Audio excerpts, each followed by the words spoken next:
Canada's economy faced a significant shock in July, losing more than 40,000 jobs and causing the employment-to-population ratio to fall to its lowest level in 8 months. This decline is more than just a statistic. It reveals the deep challenges Canada is currently facing, particularly the adverse effects stemming from U.S. tariff policies. Despite earlier forecasts from economists predicting the creation of tens of thousands of new jobs, the reality painted a far bleaker picture, with the labor market coming back to reality in a difficult way. The job losses were particularly pronounced in the manufacturing sector, which forms the backbone of Canada's economy, especially in steel, aluminum, and automotive industries, sectors directly hit by the tariffs imposed by the U.S. government. This is not coincidental, but rather reflects a chain reaction across borders. U.S. protectionist measures have reduced the competitiveness of Canadian firms, forcing them to scale back production and cut labor costs. The Steelworkers Union reported thousands of layoffs, highlighting the very real and widespread impact on workers. What is even more concerning is that this trend shows no sign of ending soon. Economic forecasts suggest that additional job losses could reach into the hundreds of thousands in the coming months, with unemployment potentially rising above 7%. This represents a significant setback for a labor market that had been gradually recovering from the shocks of the pandemic and recent global uncertainties. Although some industries have managed to maintain stable employment, the lack of net job growth across the economy signals a clear stagnation.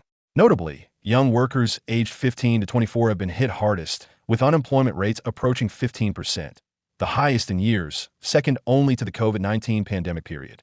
This is a serious warning for the future workforce, as unemployment can lead to lost opportunity for skill development, experience, and long-term social problems in response.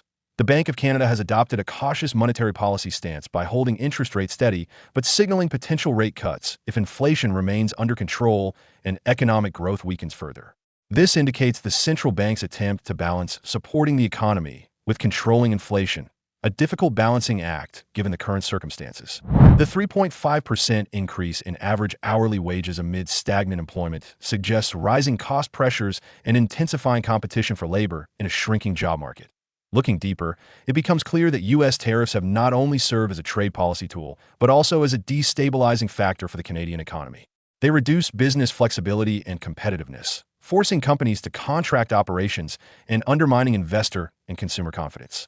The consequence is a weakened labor market and a negative feedback loop on economic growth, especially as businesses delay or cancel expansion and hiring plans.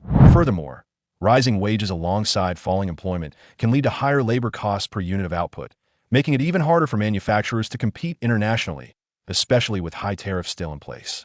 This economic paradox often emerges during recessions or deep adjustments when firms strive to maintain profitability by optimizing labor costs, but must increase wages to retain or attract skilled workers. From a policy perspective, Canada must reconsider how to address trade tensions, potentially by diversifying export markets, promoting innovation, and enhancing labor productivity to reduce reliance on vulnerable traditional industries. Supporting young workers and retraining displaced employees is also critical to preventing long-term high unemployment. Overall, the current state of Canada's labor market reflects a complex economic landscape marked by significant challenges. It is both a consequence of international trade tensions and a signal for more flexible, innovative domestic policies to adapt to rapidly changing global economic conditions. Without timely and effective adaptation, Canada risks slower economic growth, increasing social instability, and diminished competitiveness on the world stage.